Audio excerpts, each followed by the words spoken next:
good as the original. This is one of those sequels that's going to prove that. So we are very excited this morning in where we are in America to have a wonderful duo of Dr. Katerina Damjanov and Dr. David Crouch, all the way joining us from the University of Western Australia in Perth.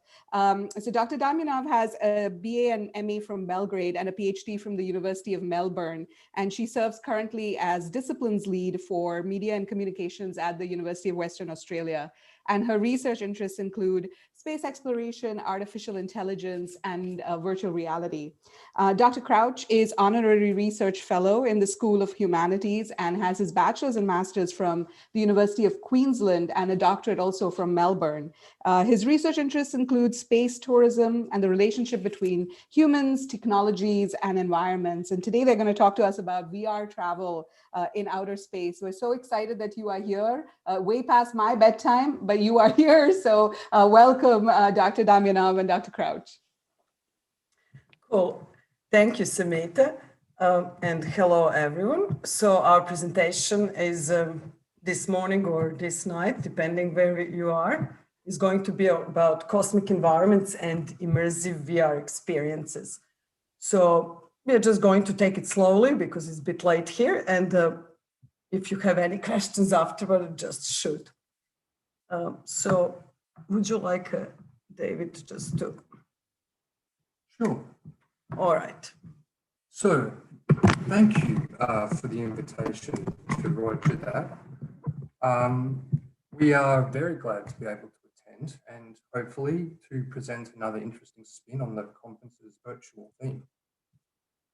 The wonderful conference title, Roger That, includes the quote, "There's enough space for everyone." And while this is perhaps tongue-in-cheek, it is also fact. Outer space is impossibly large, infinite, and apparently expanding. But it is also largely out of reach. However, it is increasingly accessible in virtual form. And through VR, there is truly enough space for everyone. VR takes us into space.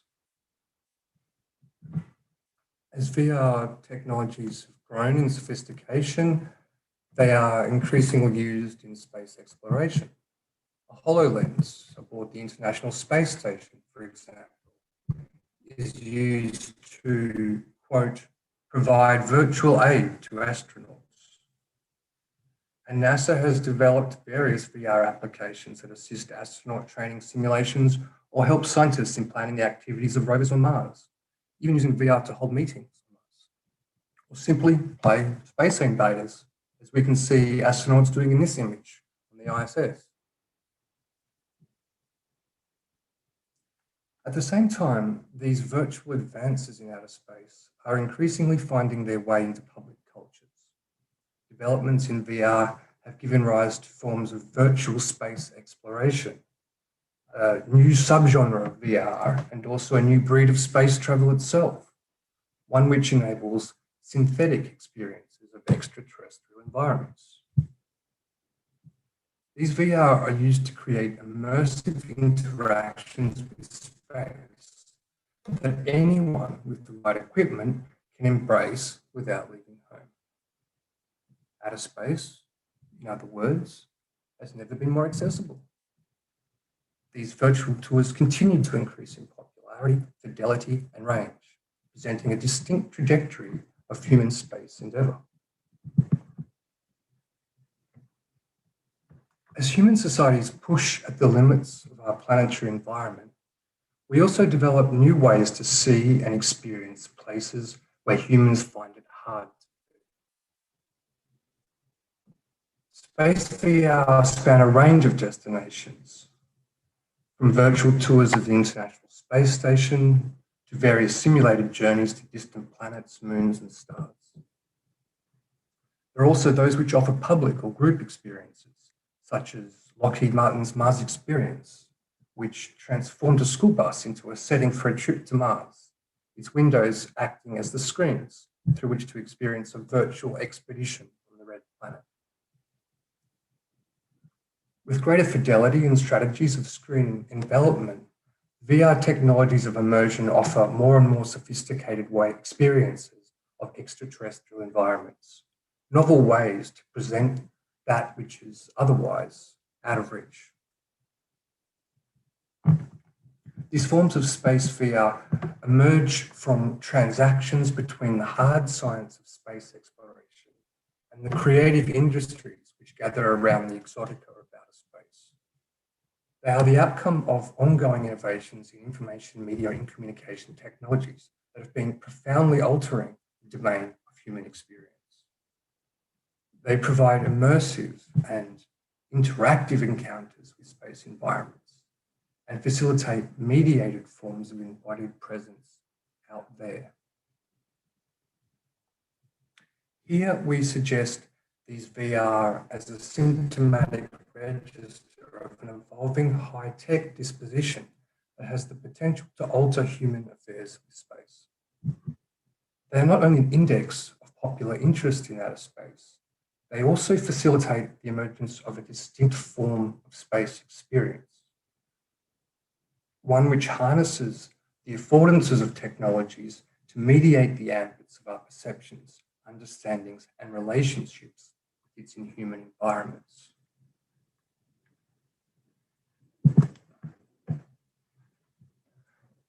One example of such entanglements is Destination Mars, an installation at NASA's Kennedy Space Center in Florida.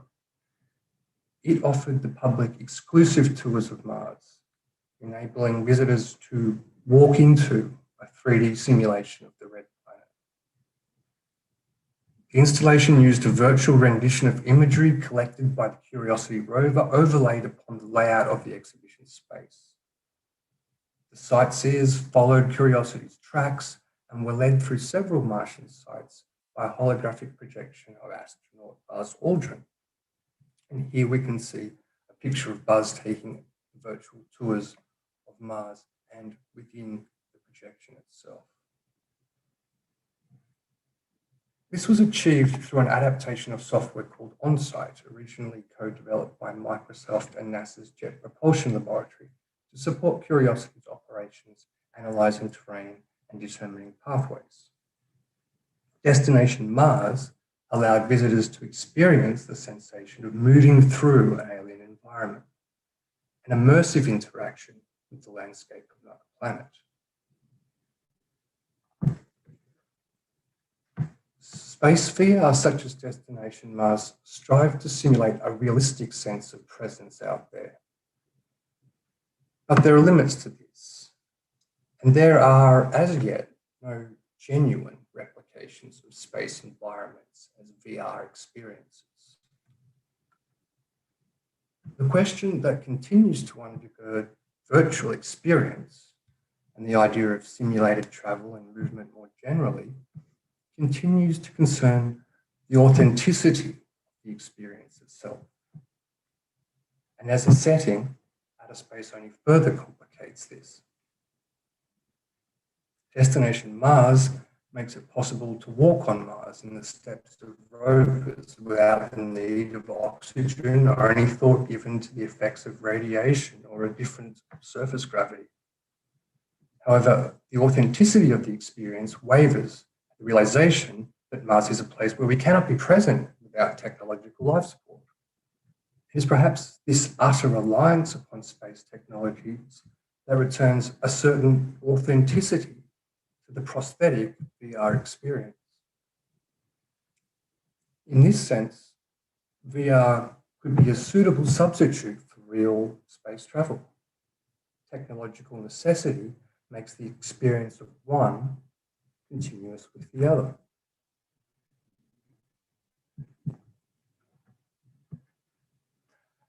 That said, VR space tours are nonetheless consistently concerned with their own presentation or performance of a real experience. What the VR industry categorizes under the de facto term experiences are packaged and presented as in some way realistic. For example, Hello Mars offers a rendition of the 7 minutes of terror experienced by a spacecraft sent to land on Mars during the entry and transit through the Martian atmosphere. And there are many others, such as the solar system, in which one can, quote, almost feel the structure of distant planets and moons under the feet. Synthesized from technical and scientific mapping of space, these virtual tours might complicate modes of establishing authentic environmental experiences. The authenticity of these VR experiences is produced through their design, with the hardware and software becoming a necessary part of the equation. In VR, the quest for real experiences of exotic, hard-to-reach places becomes the quest for places that are well staged and minutely staged managed.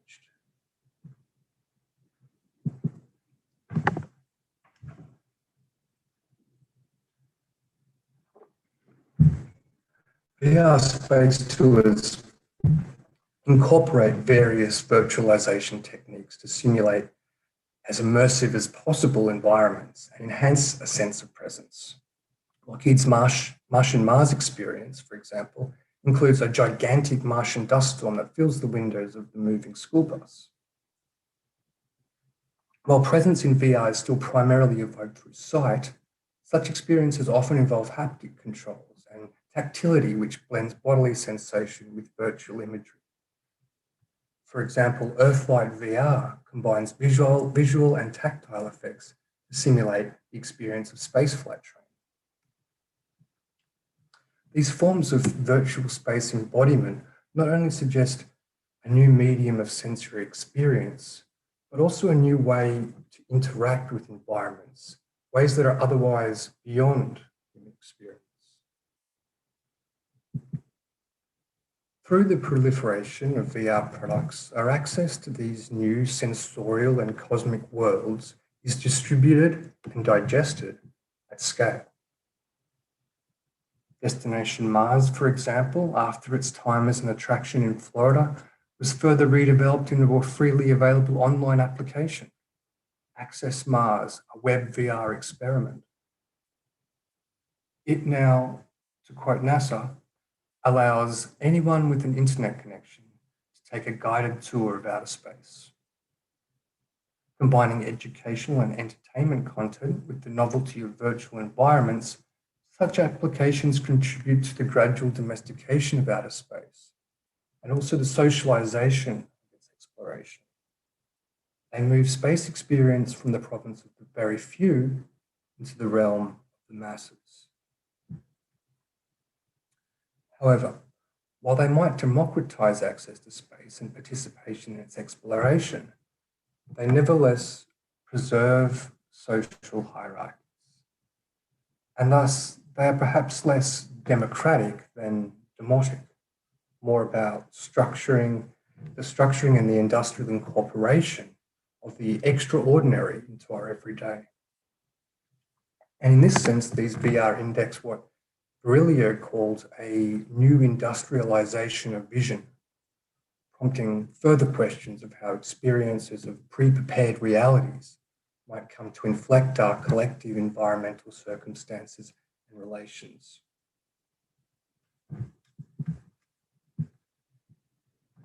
The possibilities for action and activity in a VR space environment are inherently determined by the particularities of their digital simulation. The apparent freedom of movement and access here is always and already decided by technical procedures and their social organization.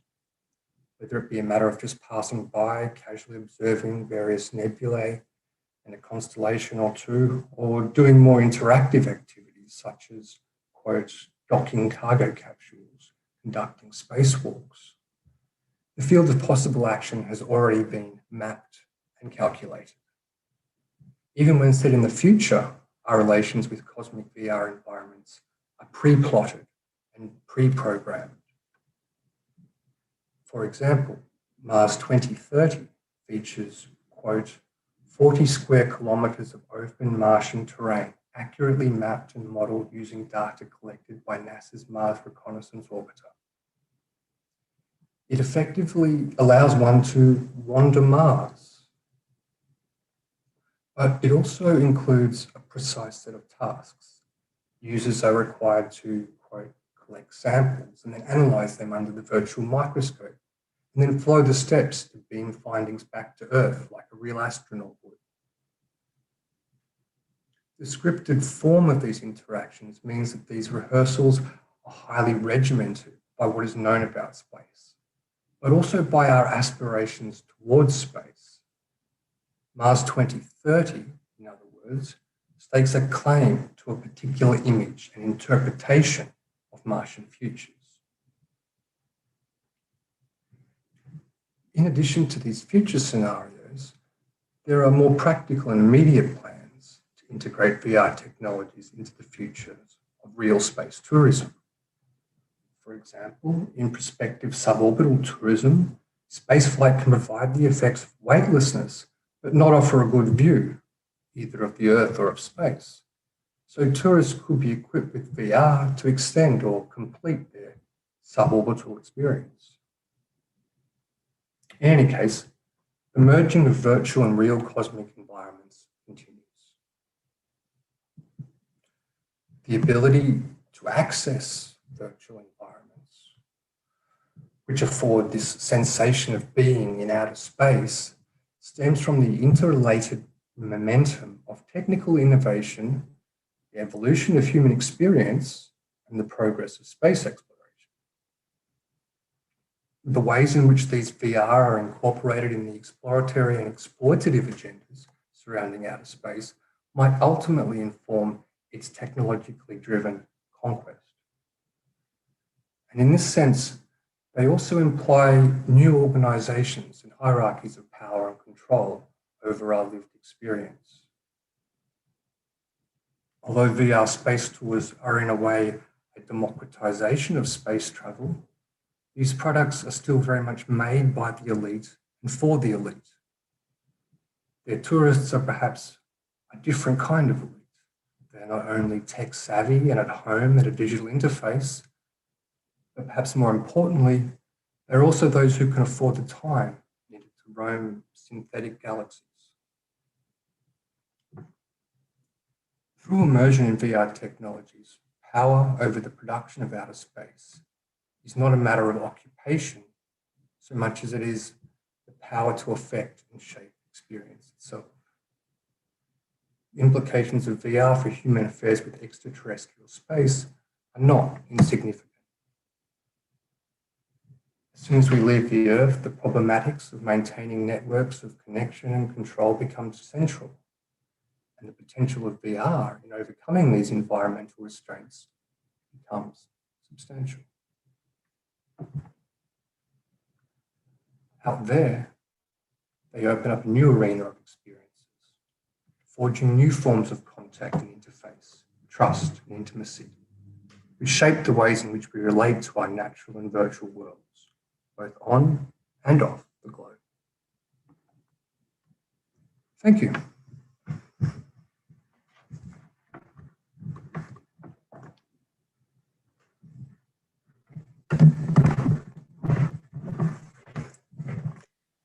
All right. All right. Thank you.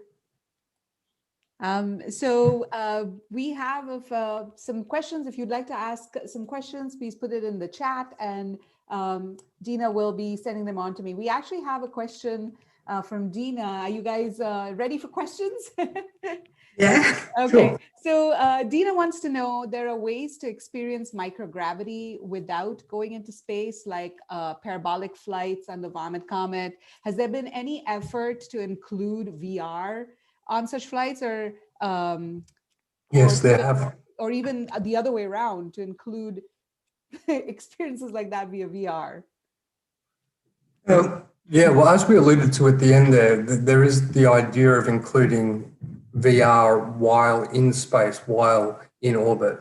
But the simulation of weightlessness plus a VR headset is something that's been done by quite a few different companies. I'm not sure in the States there, but there are a couple in Australia, I know at least. There in Melbourne, there is Yeah. one. Should be one if it's still on. Yeah, so it is something that they've experimented with already. Incredibly expensive, apparently. Yeah, yeah. I was actually really interested in the comments that you were making about democratizing the technology and how it's still not I mean, it's better, but it's not necessarily available widespread. And there's definitely a little bit of the elite mentality. What would you suggest are ways that to alleviate that and to make this more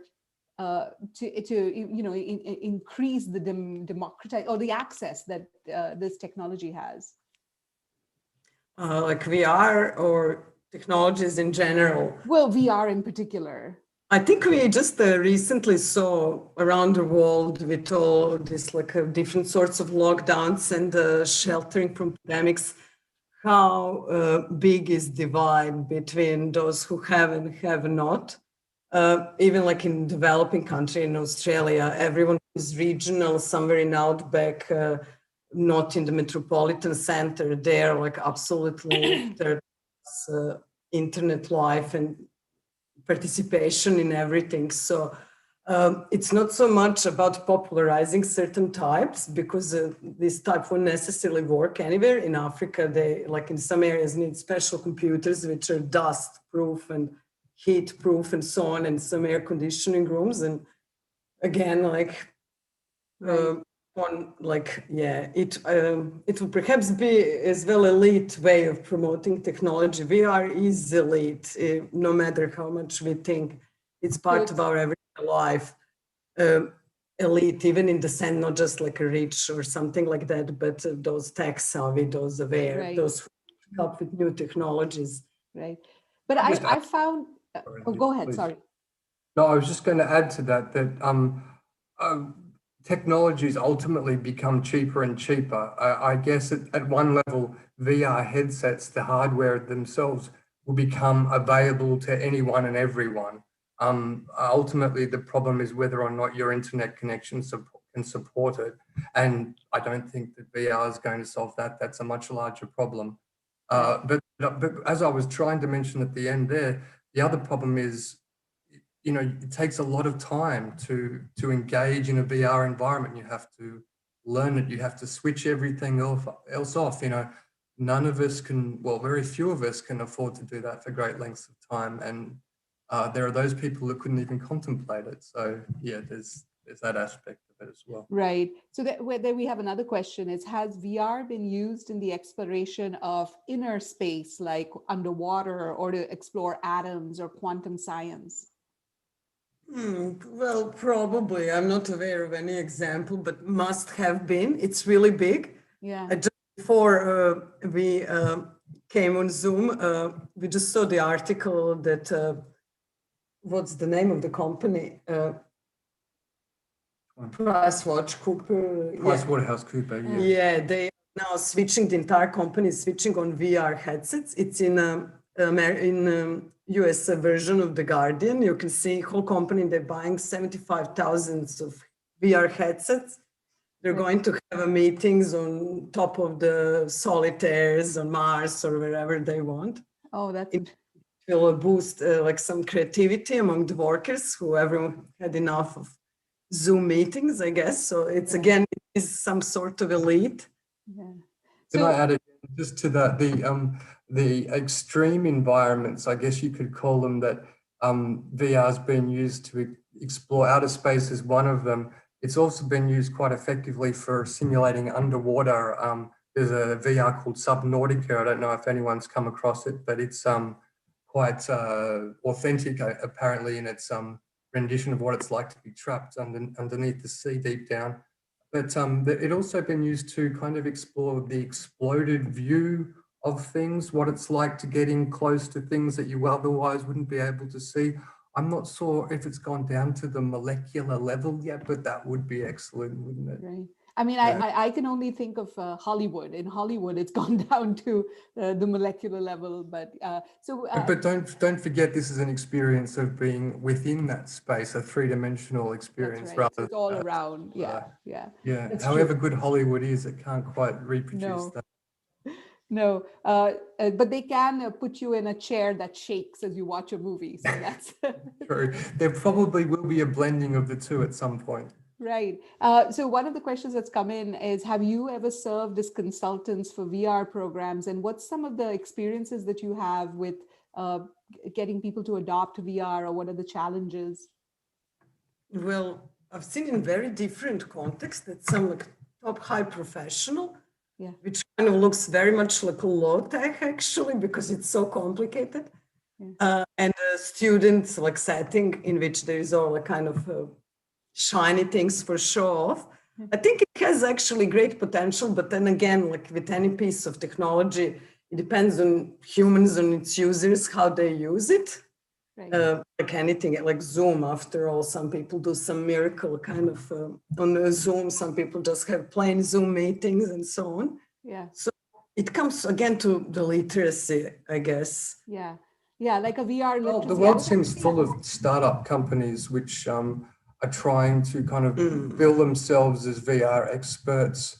None of them have approached me or us, I don't think. But No. if they did, I don't think I'd have a lot to do with them, because they seem to come and go so quickly Yeah. that I wonder whether they ever really do anything much. Yeah, they do. They just get by always by being There's a lot of hype to be played within the industry, I think, which is one should be wary of. Our job is very much to be observers and not to get involved. And I think if we did, we would have sort of conflicts and things like that, which Yeah. I want to circle back to something Katerina said about age. And I was going to say, do you see an age-related acceptance of VR?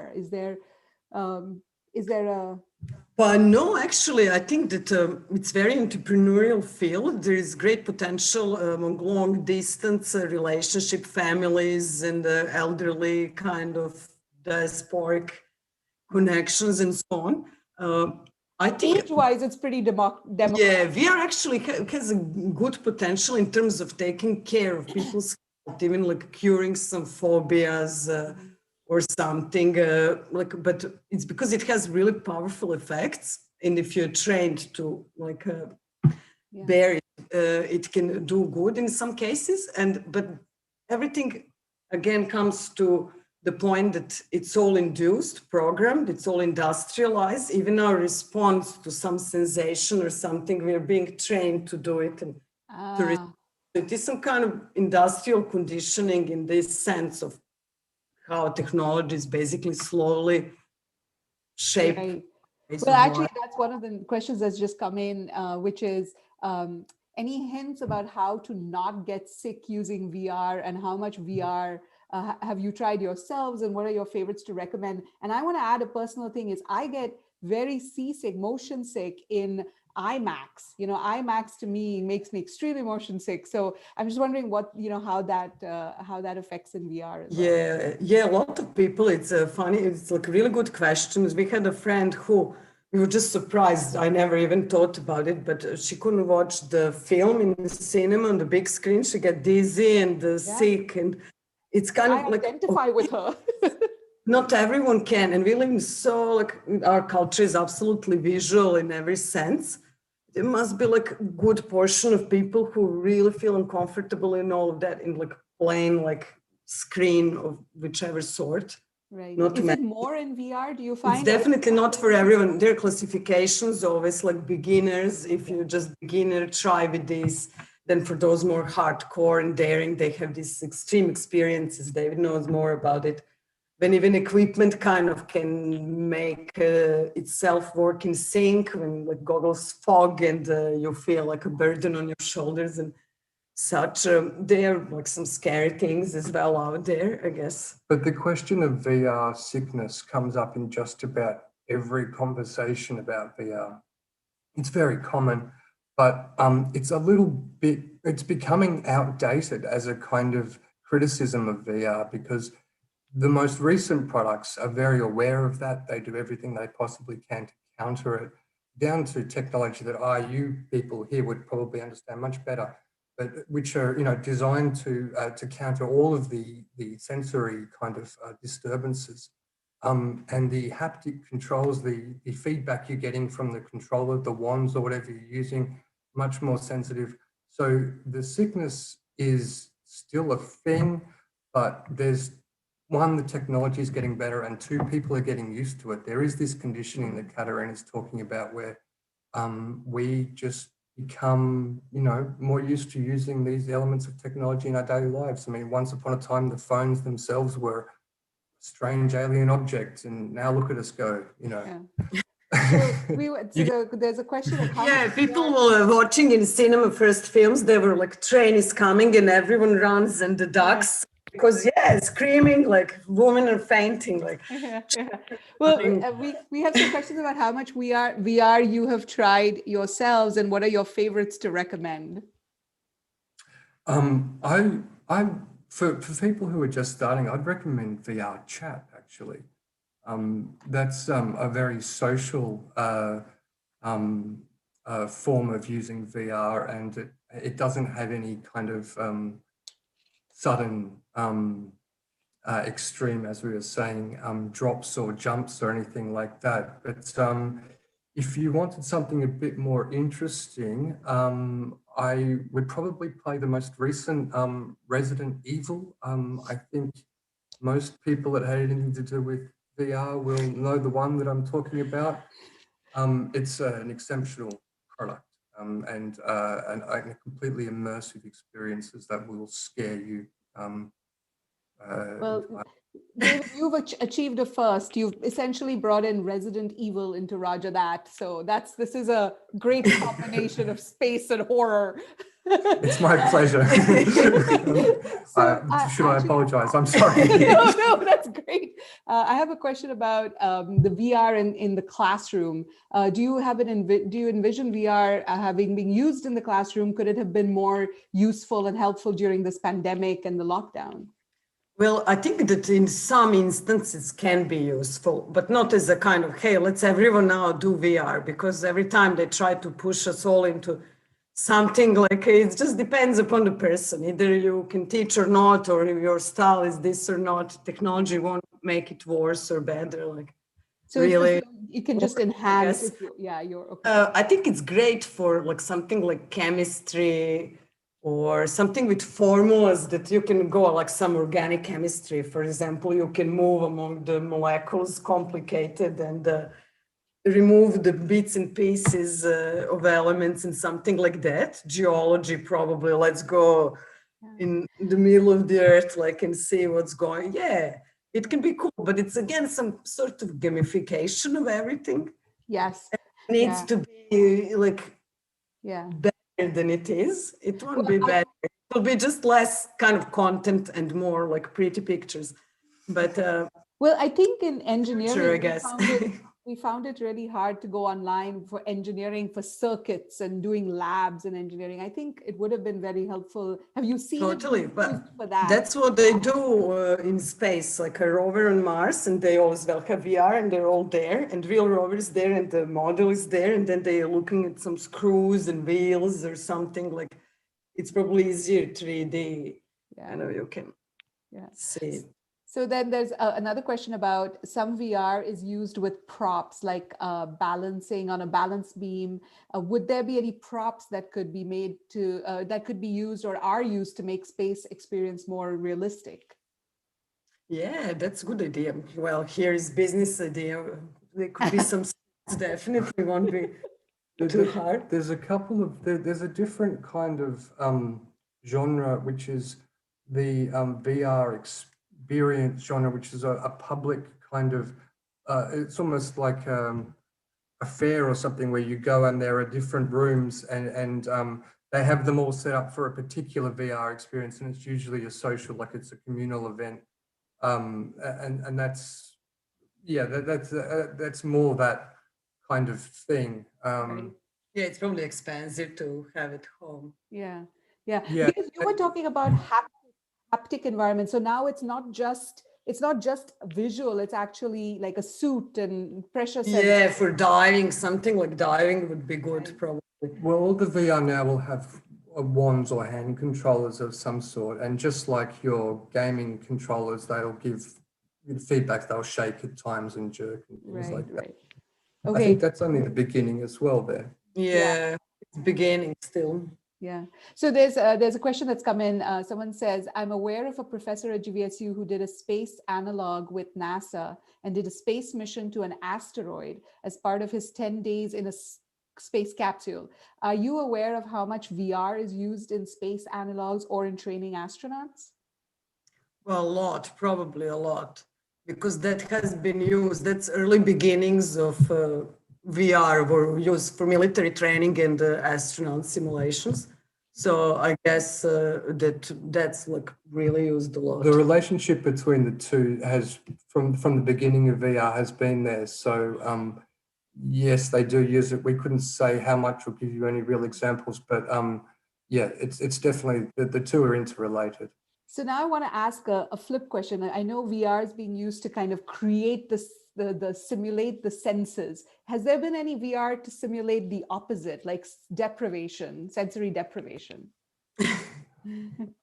You remind me of someone who spent a week in VR, which is itself a kind of deprivation, I guess. Deprivation from the real world. I think that had all sorts of horrible psychological consequences. Oh, wow. But okay, maybe not then. Let's not do it. there is a lot of the VR have to be very carefully controlled so they're not painful, so they don't hurt you, they don't hurt your eyes, they don't make you instantly sick or dizzy. So they're really trying to strive towards the opposite rather than to put you into an uncomfortable, deprived situation. I think they're trying to make it better for you.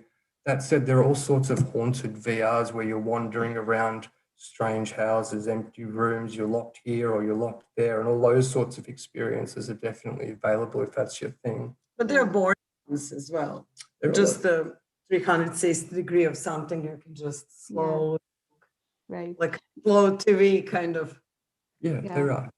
I want to circle back to one. I don't know if I asked this one question was about VR use in children. Do you know if there's do you have a sort of a idea of if there's a age below which or the children shouldn't, or we should try it, or when they should be first introduced to VR? I wouldn't like to be taken as an expert in that field by any means. I know that the VR themselves come with all sorts of precautions and restrictions that you should follow very carefully, but I wouldn't want to speculate. No, so. right. Oh, so that's a good question. Do they come like what's the ones that you've seen? What are the cutoff ages that you've seen? I think that well, first of all, the VR themselves, the ones that you decide to watch through the headsets, have a range of age restrictions like any game does. And a lot of the ones that we've been talking about for space obviously have no age restrictions, but there are those which are 18 plus, and you can do all sorts of interesting things in VR. Yeah. But in terms of the age, the lowest age, I don't know. I think it must be 13 on the box. Okay. All right.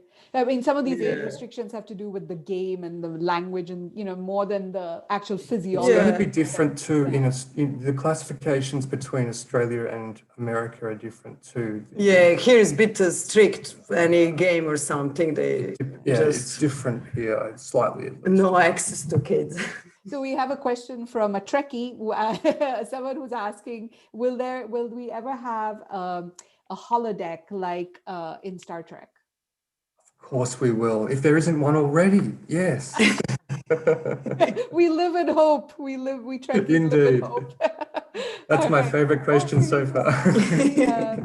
Teresa's raising her hand. I'm sorry, I didn't see it. Teresa, go ahead.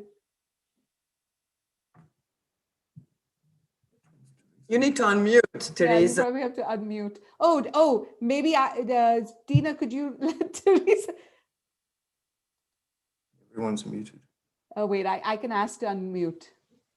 Did that help? Yeah. Okay. Oh, okay. Hi, I really appreciate the presentation you did. I wanted to ask a question for Dr. Crouch, because I think that your presentation raised deep philosophical issues about technology. And I was wondering, most of human things are really not natural, they're artificial. Movies, malls, universities, all kinds of spaces are really pre-packaged, pre-programmed, and they're selective of who is going to be there.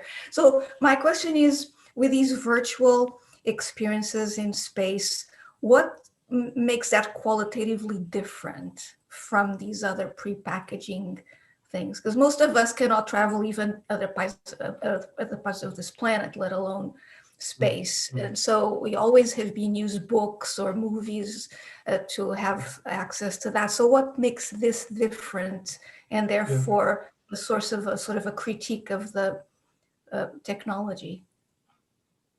Thank you. Well, Lloyd, it wasn't just my paper, I just read it. We both put it together. So I think that question probably should come to both of us. But this is you're pointing out the question of what is authentic or real experience in this context, and natural experience. So if all of our experience is constructed in some way or mediated by technology, so we experience the world through technologies in various ways. I guess our point here is that VR is continuous, is a valid form of space travel, exploration, or becoming one, because space travel is such a technologically dependent endeavor, because all of our interactions with that environment have to be mediated by technologies in such an obvious way, in such a complete way, that I guess it brings to the fore our technological mediation, the fact that we do operate in this way, and I think that has the potential to change us and to change how we think about things, experience things. I'm not sure if that's a complete answer to your question, but definitely at the phenomenological level, it works in very distinct way, because we do actually experience thing and sensation, physical sweat, shaking, fainting. You don't like faint when you're reading the book, maybe a little bit of swooning, but not really fainting. Or, maybe a tear or two, but never screaming. So it brings to extreme, basically, some things which I guess film as a medium could do, but just one kind of just more intense, because it places you within the screen, basically. This envelopment, which David mentioned, into the screen is just getting more and more sophisticated, basically. So just to trick, basically, our brain, which all did from book to painting, everything did in some degree, but this is now just uber, like an uber, it causes like extreme reactions as well. That's why it's really dangerous, like dangerous books, dangerous idea. This actually, could be dangerous. Like, yeah. So I actually wanted to also go back to something that you had said. I don't see any hands. I said right in the beginning, which is sort of this, the VR that makes things slick, makes it visually interesting. And so you're almost sort of setting someone up for disappointment with the actual thing. It might actually not be as exciting as you've seen it in VR. And I think we saw that with Perseverance landing. Like when you heard about Perseverance landing, in your head, you're sort of imagining the whole Hollywoodization of Perseverance landing. But, it's the reality is, but we were prepared for that with spirit and curiosity. We knew what was coming. Right. But, we have been watching it here as well with much excitement, actually. I guess it's been occupying you guys at the conference there as well. Yes. Yeah, we've had a speaker from JPL yesterday, and then one today, which we're really looking forward to. I can imagine having screens in the background the whole time. Yes. Yeah. Yes. Yeah, pretty cool. So because that's so virtual and enhanced reality, like that, it's almost like some of it is too much. It's more than real, right? I mean, that's the. But yeah, it is. In some way, it does really bring you, for example, these 7 minutes of terror, spacecraft entering Martian atmosphere. Science knows what it looks like in terms of vectors, forces, shaking of things, and that's just literally replicated in VR. So we kind of have this more than human experience, like broader inhuman experience, if you want it, which otherwise we can only imagine. But through VR, you kind of can experience it yourself, what it's like to be curiosity, what it's like to be a spacecraft. Right. So where do you see the, because one of the things when we talked about democratization is you said that there's a infrastructure part where there's no infrastructure, and then there's the literacy part as well. So where do you see the two going, and how can they work hand in hand to bring VR more, make it more available to more people? Is that the final goal? Should VR be more available to more people? Well, that's a better question. Yeah. Well, I guess it should be available to everyone to try, but we should not definitely move our lives onto VR. Yes. Okay. Yeah, I think speculation about the future and these kind of things is pretty tricky, as I'm sure you know.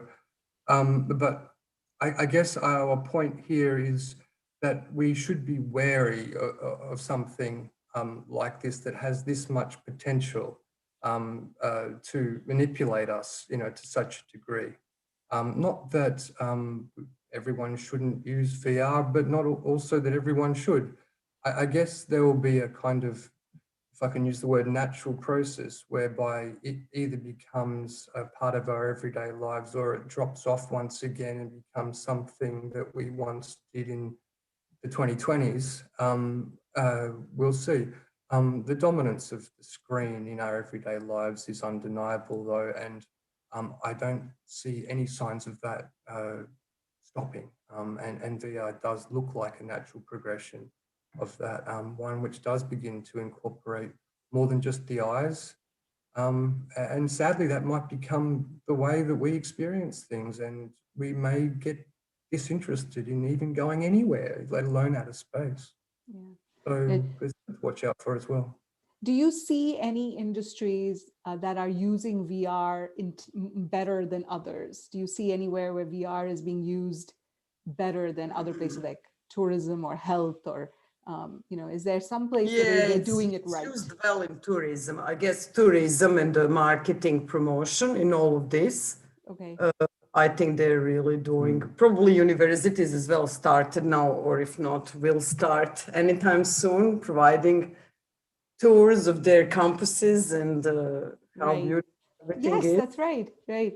There's been there's the tourism industry. There's been a few waves of VR, as some of you might know. The tourism industry was sort of at the lead of each one, but before even them, obviously the military were at the kind of the cutting edge of all of this, particularly your military in America. Yeah.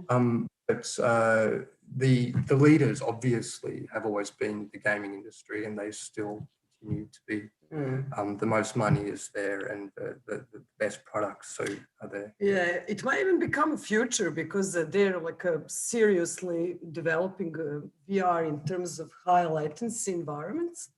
So having any bad environmental conditions like on Antarctica or outer space, but soon like everywhere on Earth. Yeah. So maybe there is some future there when we're all like hidden in caves again, like we can. It might become a necessity. Yeah. It might become a necessity when someone needs to fix something there. Like that's what they as well do. Someone told me that, I don't know, in Adelaide or some Australian city, they have some huge battery for electricity or something somewhere outside of the city, and it takes like hours to reach there. Yeah. And then they try doing it through VR, which was much faster because someone can just mimics what the other person is doing. They're seeing the whole room and can fix the thing just in a second. Right. Yeah. So well, I guess in this kind of remoteness and the bad environmental conditions, it's good. Yeah. Well, on that lighthearted note, we should end.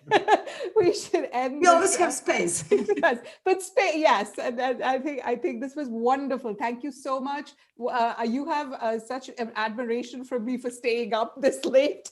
Well, thank you guys. Thanks for inviting us, Dean, in particular you. Thank you so much for joining us. Thank you all for having us. And cool. Also, I'd like to the rest of the day. We are, yes. I think we may stay just a little bit longer in the crash. Yeah. Thank you. And also, there's a link. Cool. There's a survey link. Please fill it out for our listeners. We have a cool. We have a grant, and this really helps us with reporting for our grant. We will. So thank you again very much. All right. Yeah, thank you. Bye-bye. And Bye. Thank you. See you. People, since we didn't know how to make this one long Zoom session, but we didn't know how to make it many small ones, we're going to kick you off and you can all rejoin again. All right, guys. Thank you. See you.